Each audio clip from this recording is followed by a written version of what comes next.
Sejam bem-vindos a mais um episódio do nosso podcast Em Xeque-Mate Talk Jurídico. E hoje nós recebemos o Dr. Matheus De Gregori. O Matheus, ele é graduado em Direito, é advogado, professor de Direito em cursinhos preparatórios, na graduação, na pós-graduação, mestre em Direito, aprovado em vários concursos, mas que hoje atua enquanto procurador do Estado. Um prazer te receber aqui hoje, Matheus, no nosso podcast. Tá certo, prazer é meu, Cris. Agradeço imensamente o convite, fiquei muito honrado, né, por esse programa, esse talk aí que vocês estão preparando aí e que certamente vai ser bem proveitoso aqui, né? Vai ser bem divertido a gente participar.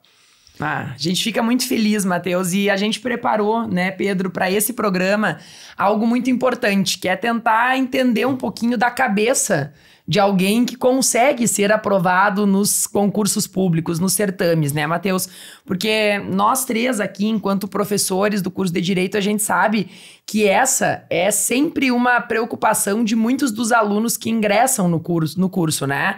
Aquela frase que eu acho que tu deve ter ouvido em casa, tenho certeza que o Pedro também, porque eu ouvi, o direito é bom porque ele traz um leque. Mas sim, quando eles vão falar desse leque, sempre dizem assim, ó, vê, pode ser juiz, promotor, procurador, aí começa, advogado, e algumas outras coisas. Então a gente queria, Matheus, primeira coisa, eu acho que aqui para trazer para o nosso público, o que faz um procurador, né? Tá. O que faz um procurador de Estado? Bom, essa caminhada dos concursos até, a gente pode depois falar um pouco mais sobre isso, né? Sobre essas opções, né, que a carreira jurídica traz. E que até hoje, né, a gente vê uma tendência um pouco reversa, né? Porque vários juízes, vários colegas aí de outras carreiras que estão deixando as carreiras para buscar oportunidades na advocacia ou, enfim, né, na vida privada. Porque realmente, né, eu acho que é uma questão de perfil, uma questão de descoberta que o aluno tem que implementar, né, para entender qual é o que é importante, quais são as suas prioridades, né, para escolher a carreira ali que vai trilhar. Mas basicamente, né, o procurador do Estado, ele faz a representação jurídica da pessoa jurídica, que no caso é o Estado do Rio Grande do Sul, né, a qual eu estou vinculado, e faz tanto a parte contenciosa, né, quanto a parte consultiva. Então, a Procuradoria do Estado faz a advocacia pública, basicamente, do Estado do Rio Grande do Sul e toda a administração indireta também. Então, as autarquias, fundações públicas de direito público, né, DAER, DETRAN, FEPAM, enfim, a gente faz toda essa representação. Assim como na esfera federal, nós temos a AGU, Advocacia Geral da União, que faz a representação da administração direta, né, federal, a Procuradoria Geral Federal, que faz a representação das autarquias federais, assim como temos advogados públicos dos municípios, né, os procuradores municipais. Então, basicamente, o procurador do Estado ele vai trabalhar nos processos, né, vai fazer a defesa jurídica, vai ajuizar ações, né, em favor do Estado, mas, né, prioritariamente são defesas, né, porque normalmente o Estado ele é demandado, e bastante demandado, faz a parte de arrecadação tributária, as execuções fiscais, então tem bastante variação, né, as possibilidades de atuação em diferentes matérias, né, assim como a consultoria jurídica. Então, nas secretarias estaduais, todas elas têm ali uma assessoria jurídica de procuradores do Estado também para a formulação de políticas públicas. Então, esse é um papel muito interessante que hoje o advogado público desempenha também nessa advocacia preventiva, estratégica pública, né? Então, não é só parte processual, né? Tem toda... para que a política pública, né, um programa de governo, um projeto, uma licitação seja feita com segurança jurídica, né, uma obra pública muito grande, que seja ali acompanhado, né, por toda essa consultoria jurídica para que, né, dê menos problema lá na frente, para que isso não gere judicialização, para que, enfim... né, então, essa parte consultiva hoje é muito legal também. Então, basicamente, é isso que faz. E, Matheus, pro nosso público, a gente tem um público que está entrando na faculdade ou está pensando em fazer direito, né? Para que... A gente pode dizer que, por exemplo, se nós temos uma rodovia estadual, se nós temos merenda na escola, compra de produtos para a escola, medicamentos, há aí a função de um procurador do Estado atuando em alguma medida? Com certeza, com certeza. Qualquer órgão público, né, para ele realizar as compras, né, os contratos administrativos, ele vai precisar seguir uma série de procedimentos legais, né, de licitação, de concorrência pública, né, assim como, para pegar o teu exemplo aí, uma rodovia, né, que é uma situação, inclusive, bem complexa, porque envolve um grande investimento. Então, ou o Estado ele faz aquilo diretamente, através dos seus servidores, e para isso também precisa, né, de assessoria jurídica em algumas situações, ou ele delega aquela manutenção daquela rodovia para uma empresa privada, né? Ele concede. E para isso é necessário toda uma formatação jurídica, né, de uma licitação, de um contrato administrativo, com cláusulas, com eventualmente situações conflituosas em que vai ser necessária orientação jurídica. Então, toda a atuação para a compra da merenda escolar, para a realização de uma obra de um hospital, enfim, tudo que basicamente o Estado faz, existe ali uma segurança jurídica necessária e uma espécie de, eu não diria aprovação, né, mas uma espécie de checagem, né, para que o gestor público, desde o governador do estado até os secretários estaduais, assim como na esfera municipal, o prefeito, os secretários, enfim, para que eles realizem o gasto público, para que eles firmem contratos, e também na parte, né, disciplinar, né, para punir um servidor, enfim, para basicamente tudo, vai necessitar ali de uma orientação jurídica e é, sim, o procurador do estado que faz essa função. Matheus, eu vejo, assim, a importância, né, da posição que tu ocupas hoje junto dos teus colegas e a complexidade do que vocês enfrentam todos os dias, né? Imagino que sejam desafios diários. E quando, obviamente, por eu conhecer da tua história, né? Porque temos aí um vínculo que não é de poucos anos, né, Matheus? Mas por eu saber um pouco da tua história, eu sei que a tua estada no direito, ela talvez, e essa é uma pergunta que eu quero descobrir hoje, porque eu e tu nunca conversamos sobre isso. Quando tu estavas lá, Matheus, definindo quem seria o Matheus do futuro, a tua mãe, por ela ser professora da faculdade de Direito, né? A tua mãe, por ela ser advogada, ela te influenciou? Como é que foi isso, assim, Matheus? Tu chegaste a pensar em outro curso quando tu estava lá no terceirão? Como é que isso aconteceu na tua vida? Então, conhece bem minha mãe, né, Cris? Foi orientando a dela aí e, enfim, logicamente a gente acaba se influenciando muito dentro de casa, né? Minha mãe é professora, ela depois mais recentemente ficou com a dedicação exclusiva, né, na Universidade Federal, mas até certo tempo advogou também. E eu, quando pequeno, convivia dentro do escritório e muitos livros dentro de casa. E assim, ela logicamente influenciou, logicamente trouxe aí um peso nessa escolha, mas eu acho, eu pelo menos gosto de acreditar que eu tinha essa vocação um pouco nata, assim, né? Um pouco inata, assim, né? Aquela coisa que vem da personalidade mesmo. Porque eu me interessei por esse mundo mais humanístico, né? E de estudo da sociedade durante o colégio já, né? Então, antes de entrar no ensino médio, eu já via que eu gostava mais de história, de literatura, de filosofia, de sociologia. Eu via que eram coisas que me interessavam. Talvez, lógico, por estar naquele meio ali, isso obviamente me influenciou. Mas a minha mãe nunca me pressionou nesse sentido, assim, nunca trouxe, olha, tu tem que fazer isso, olha, isso é muito bom, essa carreira é muito importante, é muito legal, olha, tu vai ter tantas e tais oportunidades. Não, isso não chegou a ser algo que ela explicitamente fez. E daí, lá no ensino médio, né, quando começou né, a gente chega mais perto ali de fazer realmente a escolha derradeira ali para qual faculdade, né, realizar, buscar, né? Ali realmente ficou muito claro. Eu até comecei a fazer por exclusão, fiz aqueles testes vocacionais e tal. A gente acaba direcionando ali nas respostas, né? Porque a gente já tem uma certa predileção, né? E eu fui por exclusão, digo, olha, não, realmente, eu gosto disso, eu gosto de estudar a sociedade, eu gosto de entender as normas, gosto dessa perspectiva de atuar em processos. E realmente a parte do estudo mesmo, né? Até a parte processual, a parte mais dessa dinâmica jurídica na prática, não era algo que me instigava tanto, me instigava mais realmente a parte acadêmica, o estudo, né? Estudar realmente política, ciência política, sociologia, estudar a teoria do Estado, entender como é que essa coisa toda surge. E, logicamente, isso está muito próximo do direito, está muito próximo, né, da faculdade de Direito, e aí acabou que foi uma escolha meio que inevitável, assim. Então, foi mais ou menos essa trajetória. E aí o Matheus sai lá do terceirão, ele entra na faculdade de Direito, ele sabe que ele gostaria de estar ali, E aí agora a gente vai querer que tu nos conte um pouquinho, Matheus, porque todo estudante que fala com a gente no primeiro semestre eu amo perguntar isso. Eu digo assim, ó, o que tu pretendes, né? Por quê? Porque eu fui uma pessoa que se tu me perguntasse até o 4º semestre o que eu queria ser, eu respondia isso, gente. Eu respondi isso várias vezes, que eu queria ser delegada. Isso não tem nada a ver comigo. Tu sabe que não tem nada a ver comigo. Nada a ver. Não consigo nem imaginar. Não tem como. Mas eu falava, talvez por uma questão de uma construção do imaginário dos meus pais, das questões do que a gente discutia. E o que me vem de curiosidade aqui, Matheus? Se em razão de toda essa tua vontade, essa tua vocação, esse teu interesse que já era muito visível, quando tu entras na faculdade, tu já entra pensando em concurso público ou tu ainda vai titubeando durante um período? Como é que foi esse momento? Pois é. Olha, eu entrei um pouco com essa ideia da cabeça de concurso público, sim. Talvez por influência, a minha mãe professora, mas servidora pública, né, da Universidade Federal. Meu pai, servidor público, né, trabalhou no USM durante toda a carreira dele, basicamente.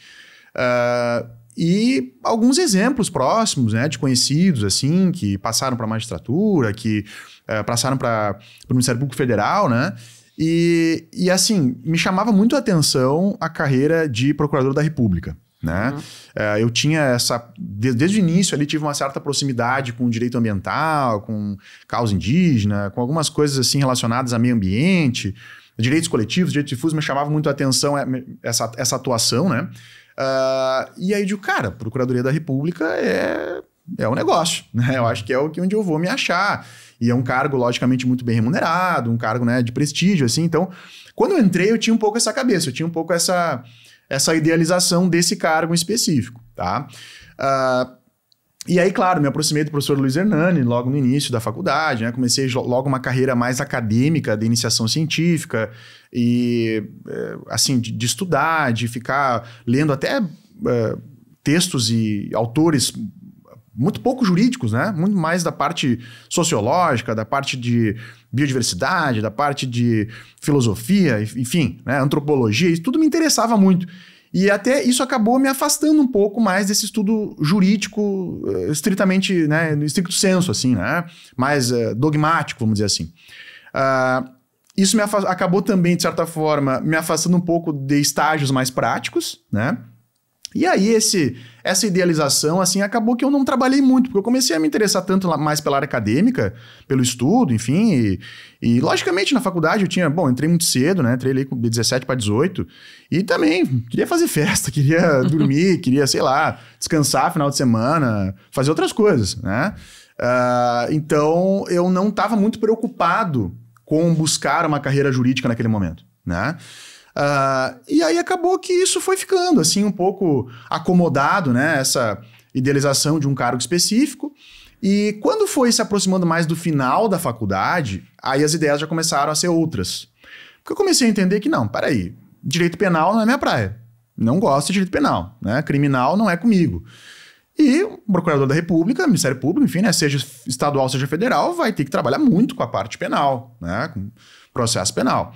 E isso já começou a dizer, não, talvez o Ministério Público não seja realmente, né? Isso durante a faculdade foi se revelando muito espontaneamente. Olha, Ministério Público não é, assim, um negócio para mim, né? A magistratura também não era muito, algo que me chamava muita atenção. E eu comecei realmente a ter uma proximidade maior com áreas do direito público, né? Então, eu me encantei pelo direito administrativo, né? Sempre gostei muito do direito constitucional. Então, das áreas dogmáticas, quando chegou mais no final do curso, né? Cara, previdenciário não é muito, civil com certeza não é, empresarial com certeza não é. Mas eu gosto muito de administrativo, gosto muito de tributário, gosto de processo civil, gosto de financeiro, gosto de constitucional. E, cara, meu negócio é direito público. E aí eu comecei realmente a entender, até porque eu, justamente por não ter essa proximidade, isso aliás fica como, né, talvez uma dica aí. Um dos arrependimentos que eu tenho é esse, é não ter tido mais experiências práticas, não ter buscado mais estágios, de não ter buscado realmente mais conhecer as carreiras jurídicas durante a faculdade, né? Eu não fiz isso. Eu me desconectei um pouco, fiquei deixando a coisa correr. Só que quando chegou ao final, eu digo, cara, eu acho que a advocacia pública é uma coisa realmente interessante, né?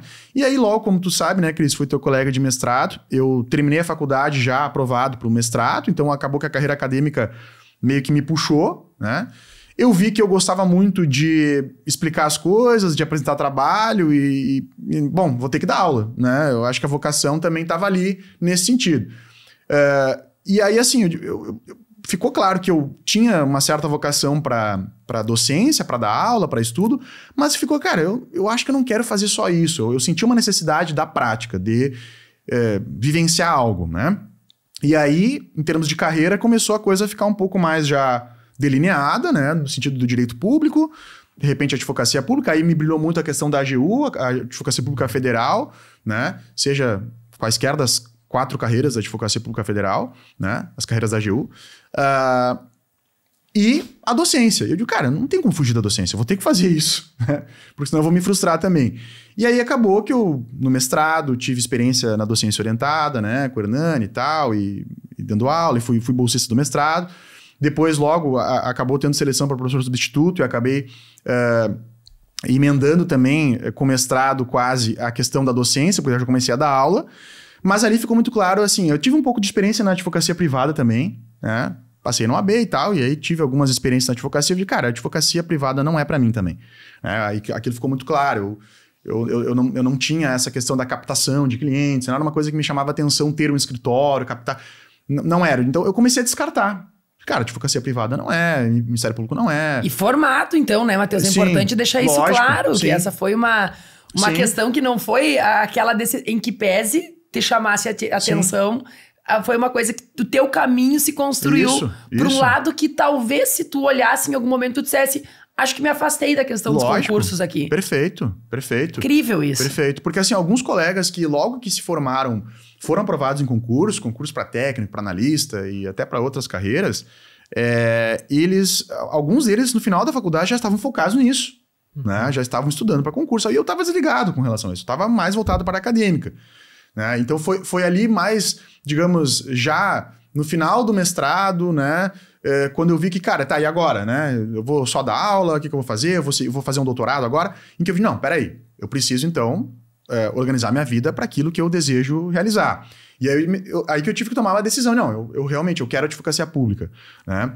E logicamente, Cris, é importante dizer, o contexto da vida e dos fatos, assim, desde da esfera mais macro até a micro, elas influenciam muito. Porque quando eu tomei essa decisão, o Brasil estava numa crise muito grande.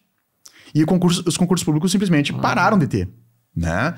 Nós tivemos aí uma troca de governo e tal, e federal, né? E a crise econômica no Brasil, ali 2016, 2017. E aí aqueles concursos que estava previsto, concurso para a AGU e tal, a Procuradoria do Estado nem era algo que me chamava tanto a atenção naquele momento, eu não sabia direito, né? Eu não tinha a noção por não ter justamente tido a experiência prática. Então eu não conhecia exatamente, eu sabia que tinha carreira de Procuradoria Municipal, Procuradoria de Estado, mas eu nunca tinha ido muito, eu não conhecia a realidade. Só que a advocacia pública naquele momento não tinha oportunidades. E aí eu digo, não, então peraí, né? Eu, para conciliar essa minha vontade de ser servidor público, de exercer uma carreira pública, né? Eu senti que eu tinha perfil, né? De querer ter uma remuneração legal, querer ter um plano de carreira e poder ter um tempo também para me dedicar para a área acadêmica, para estudar, para depois fazer um doutorado, eu vou ter que fazer outros concursos. E aí eu fiz concurso para analista, fiz concurso para analista da Defensoria Pública, fiz concurso para analista do Tribunal Regional Federal, para o Ministério Público da União, fui reprovado em muitos, aprovado em muitos outros, tanto que acabei exercendo o cargo de primeiro assessor jurídico do consórcio intermunicipal aqui, né, da região centro, onde eu, de certa forma, exerci a advocacia pública numa situação bem mais micro, né, mas acabei tendo essa experiência, porque assessorava ali a questão municipal, de licitações, contratos, era bem o que eu gostava. E depois, como analista do Ministério Público da União, né, onde eu fiquei lotado em Santa Maria, no Ministério Público do Trabalho, né. Fiquei até ali, fiquei quase um ano ali até me nomearem para procurador do Estado.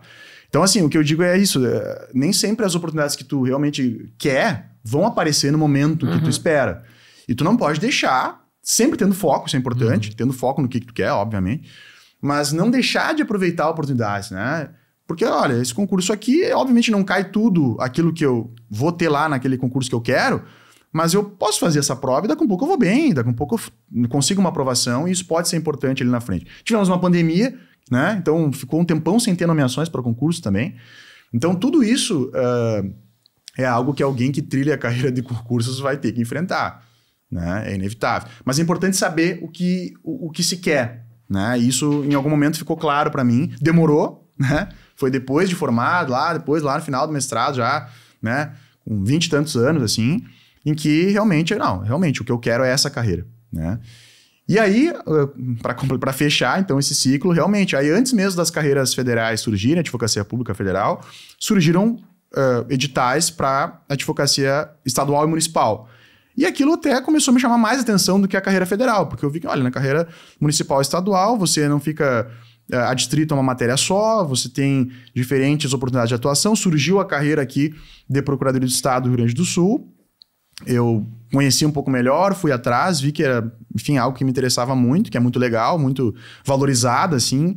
E aí deu tudo certo, no final das contas. E uma vez que assumiu o cargo como procurador do Estado, teve algo que te surpreendeu, assim, uma coisa, nossa, não sabia que fazia isso, algo Sim. que...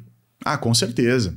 Eu acho que em qualquer órgão público, assim, né, qualquer carreira, por mais que você conheça de fora, né, pelas informações que você vai captar ali na internet ou até com pessoas que trabalham, tu nunca vai ter a dimensão do que é estar por dentro da carreira.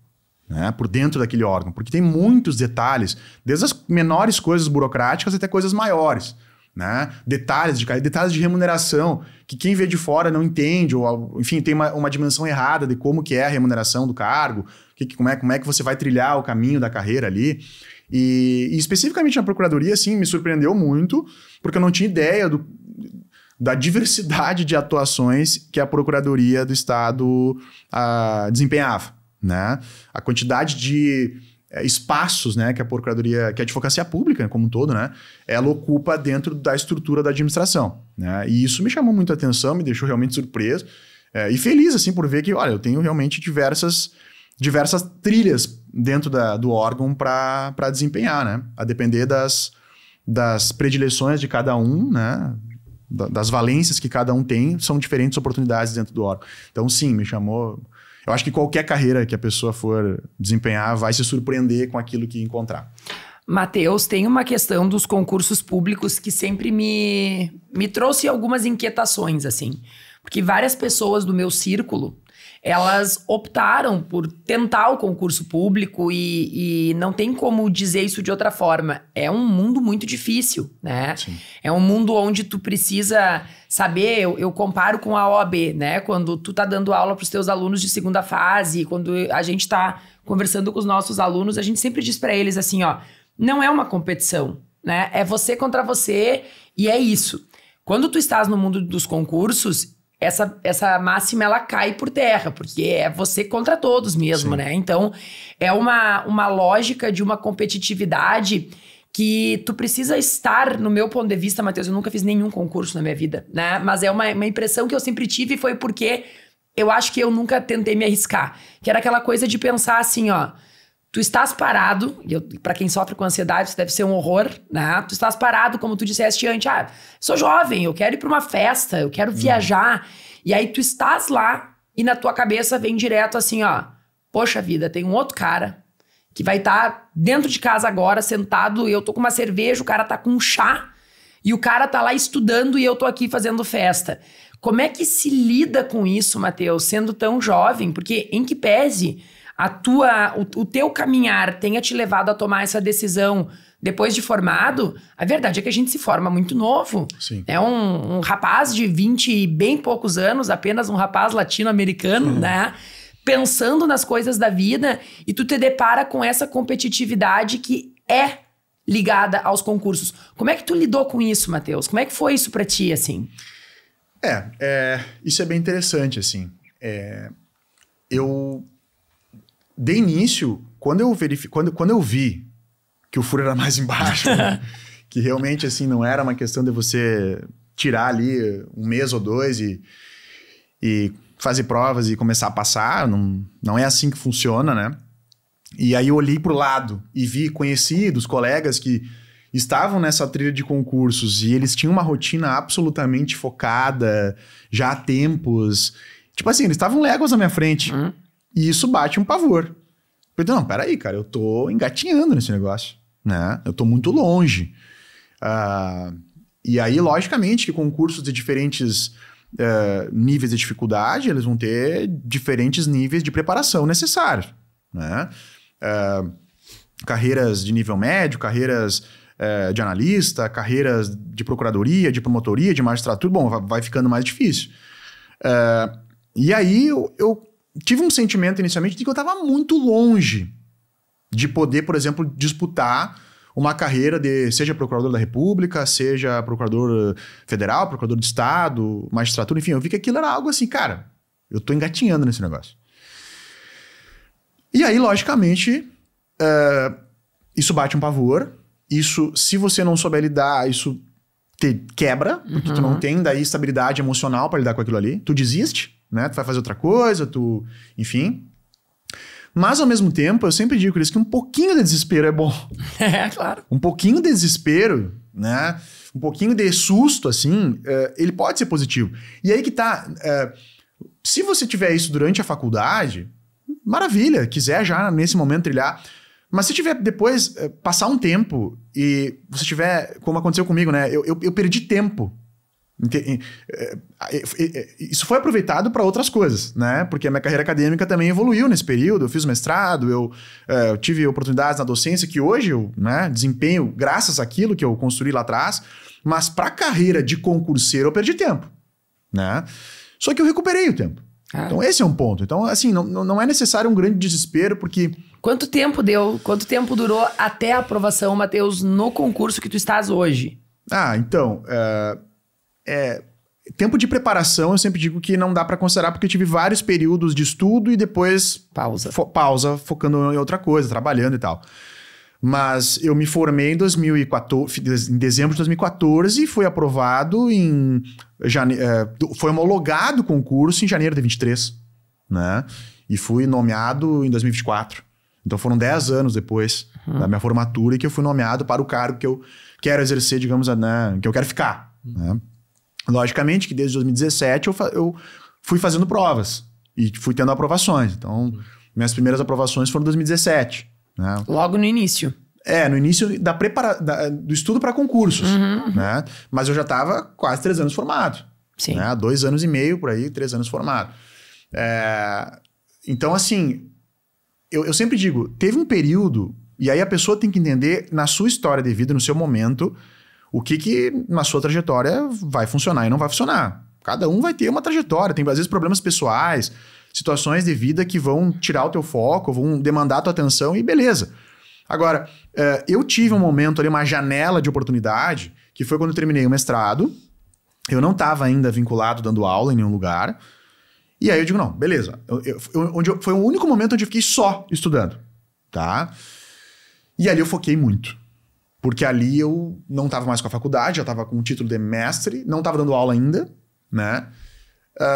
Sustentado pelos pais, e aí bate um certo pavor e uma necessidade de recuperar o tempo perdido. E ali eu estudei por 6, 8 meses, muito focado. E ali eu já sabia o que eu queria, já sabia que a advocacia pública era, né, talvez a minha principal meta. E ali eu fiz uma base muito forte em direito administrativo, em direito tributário, em direito processual, que é uma base que até hoje, assim, foi o momento que eu construí uma base que eu não tinha feito durante a faculdade, onde eu tinha estudado só o básico, né?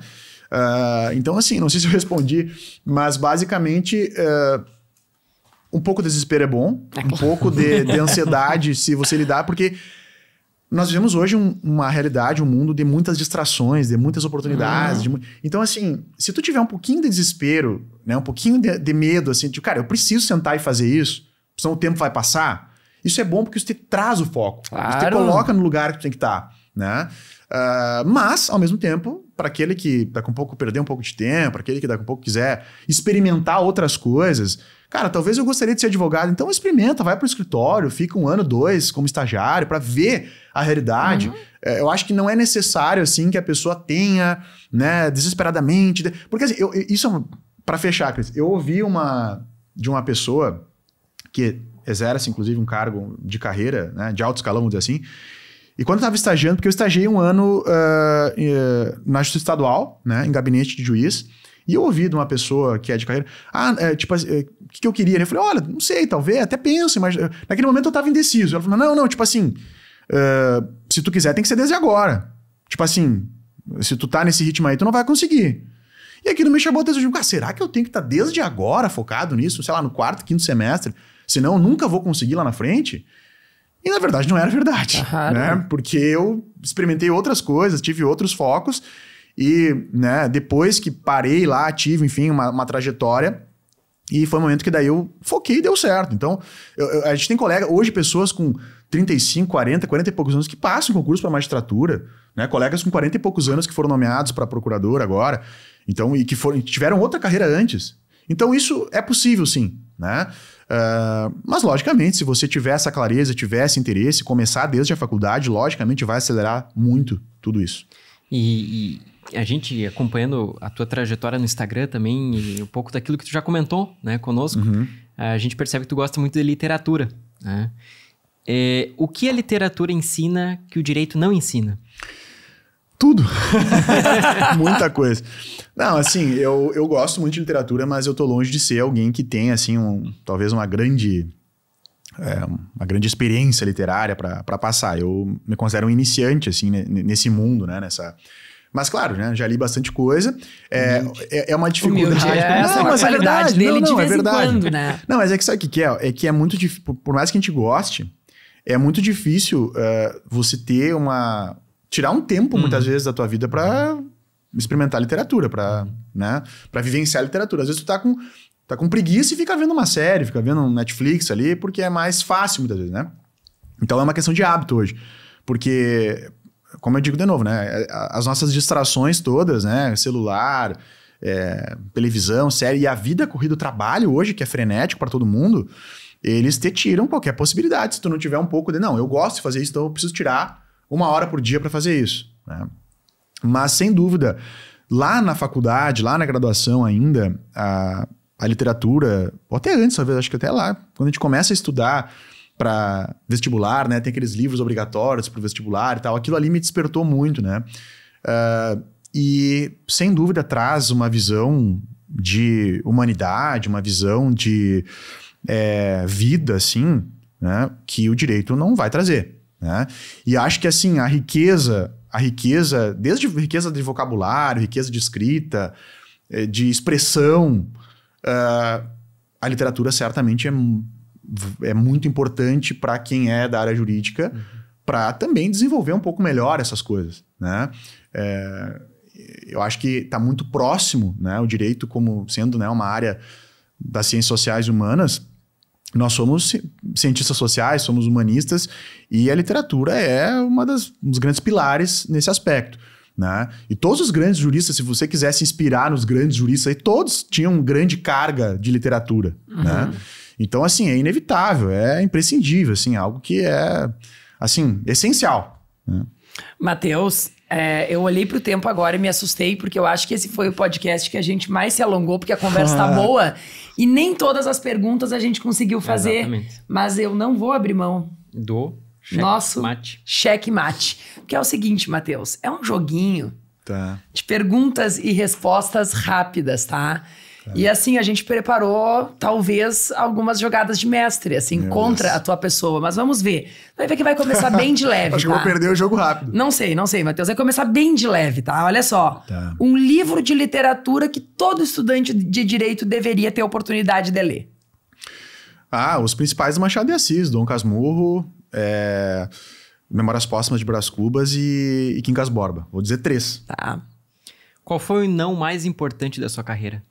O não mais importante... Nunca tive um não. Não, tive vários. Eu acho que as reprovações, as primeiras reprovações nos concursos foram muito importantes para compreender... Ou melhor, eu vou trazer mais para trás, tá? Quando eu não fui aprovado no vestibular que eu fiz, primeiro vestibular que eu fiz para a Universidade Federal de Santa Maria, para Direito, e eu era muito autoconfiante. Né? Eu tinha 17 anos, tinha cursado o melhor colégio, um dos melhores colégios de Santa Maria, em termos de preparação, né? No ensino médio. E eu estava altamente confiante. Nós treinávamos muito, fiz cursinho, fiz tudo, e não passei. Fiquei próximo, mas não passei. E aquilo me mostrou, eu digo, não, peraí, cara. Você tem talento, você tem, né, uma boa trajetória, mas não é bem assim, né? Tem muita gente boa também aí e isso baixou a minha bolinha, vamos dizer assim. Te puxa, mais ou menos isso. Isso, exatamente. Aquilo ali me mudou muito, porque aí eu vi que, cara, eu precisava levar mais a sério as coisas se eu quisesse. Então esse não, eu acho que foi o mais importante lá com 17 anos. Matheus, a gente não conseguiu nem falar muito da tua importância enquanto professor, né? Nas questões de cursinho, de graduação, de pós. Mas a gente sabe que deu pra saber da tua voz hoje aqui, de tudo que tu disseste, o quanto tu gostas disso. Se tu pudesse ensinar só uma coisa, te dessem a oportunidade de ensinar só uma coisa pra sempre, o que seria? Uma coisa em aula? Não precisa ser de conteúdo jurídico, tá? Ah, tá. Não precisa. Não precisa de conteúdo jurídico. Mas pode ser, se tu quiser. Não, então, olha, se pode ser, eu vou dizer assim, para os alunos do direito, né? Teoria do direito, entender melhor a teoria do direito. Entender os grandes autores, entender o que é positivismo jurídico, entender o que é positivismo, entender essas... Eu acho que isso é algo que é difícil a gente valorizar no início da faculdade, né? Eu tive a oportunidade, quando fui professor de graduação, de dar a matéria de introdução ao estudo do direito, e ali eu me revisitei e vi o quanto era importante para alunos do início da faculdade entenderem, para entender o que é o direito, qual é a relação do sistema jurídico com as outras coisas. Então, se eu tivesse uma aula para dar, seria uma aula sobre... Embora eu não seja um grande especialista nisso, mas se eu tivesse algo para ensinar, seria teoria do direito. A próxima é pesada. Ai, meu Deus. Se Dom Casmurro fosse um caso jurídico, Capitu seria absolvido ou condenado? Seria absolvida, com certeza. Seria, absolvida, né? Lógico. Dom Casmurro é paranoico. Eu acho que ficou claro ali. Quer dizer, essa é uma discussão eterna, né, gente? Eterna! Mas, abre um novo podcast. Essa é interessante. Mas eu acho que fica bastante claro que o Bentinho ali tava um pouco fora. Um pouco fora do ar, né? Matheus, falando em literatura, qual seria o nome do capítulo da tua trajetória até aqui? O nome do capítulo? Checkmate. Sei lá. Um passo de cada vez. Muito bom. Boa. Se a Constituição fosse escrita por um romancista, quem você chamaria? Se a Constituição for escrita por um romancista... Checkmate. Agora sim, acho que agora a gente conseguiu e aí vai dar pra encerrar. José Saramago. Complicado, né? Não dá pra pegar esse guri. Matheus, que prazer te receber aqui hoje. Dá vontade de fazer também a parte 2 aqui pra gente poder seguir falando. Acho que é tão bacana poder mostrar esse outro lado, porque tenho certeza que tu és inspiração para muitos alunos e possíveis alunos que estão pensando no direito. E esse lado, né? Um lado que às vezes a gente não conta no nosso Instagram, Sim, na nossa... É tem coisas que tu falaste hoje aqui que nós, como amigos, eu não sabia, né? Então, acho que é tão importante poder ter esse momento. A gente quer te agradecer muito pela tua disponibilidade de estar aqui falando um pouquinho da tua trajetória no nosso podcast. Eu que agradeço. Passou muito rápido mesmo. Foi extremamente legal de participar. Podemos fazer uma segunda edição, com certeza. E fico feliz, agradeço a vocês pela recepção. Tá muito legal aqui, né? Extremamente bacana de participar e ficamos à disposição para uma próxima. Muito obrigado, a gente agradece e até a próxima. Até a próxima.